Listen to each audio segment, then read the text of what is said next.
weather, and she has been mentioning sunshine. Morning, Carol.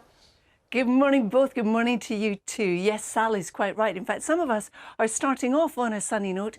As you can see here, the two Canada geese enjoying it quite nicely in Trafford. And the other thing worth mentioning actually is the pollen. High levels across northern England and southern Scotland. We're still talking grass and nettle for most of us. Now today we've got the dregs of yesterday's front draped across parts of England and Wales, meaning a cloudy start to the day with some rain, but that will tend to ease, as indeed will the showers we currently have across northeast Scotland. But some of this has been quite heavy this morning, but it will continue to push eastwards and break up. The cloud we currently have as well will also tend to break up, and there'll be more sunny spells developing as we go through the day. But the strong winds easing, but still quite breezy coming from a northerly direction down the North Sea coastline, and that will take the edge off the temperatures here. But we are looking at blue skies along the east coasts and west coasts today as well, with temperatures 15 to 24 degrees. If that's going to tempt you to the beach, these are the sea temperatures at the moment, so roughly 16 to 18 degrees. Compare that to the Mediterranean, where west to east is roughly 21 to about the high 20s. Now, heading on into the evening and overnight, there'll be some clear skies around. There'll be some mist and some fog patches forming as well. A weather front later in the night coming in from the west is going to introduce thicker cloud and some drizzle. Temperatures 9 to about 15 degrees in light winds. Tomorrow then we start off with a lot of dry weather around, fair bit of sunshine too. Our weather front out towards the west will gradually introduce the thicker cloud, some patchy light rain too.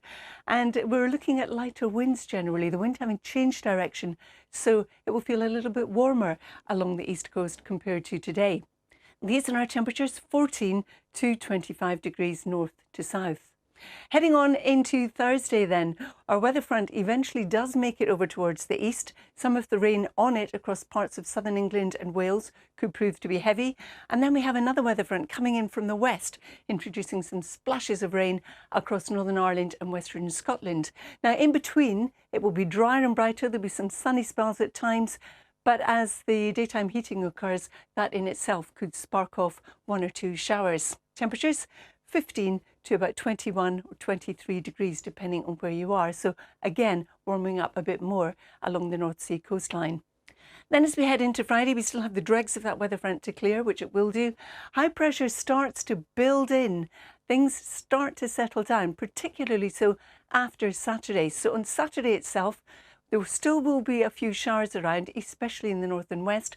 But then as we head into Sunday and even beyond that into the early part of next week, it looks like high pressure is going to establish itself, which means that we'll see more settled conditions, a bit more sunshine and potentially a little bit warmer as well. But remember, as temperatures rise, that can spark off a few showers, but by no means is it going to be a washout.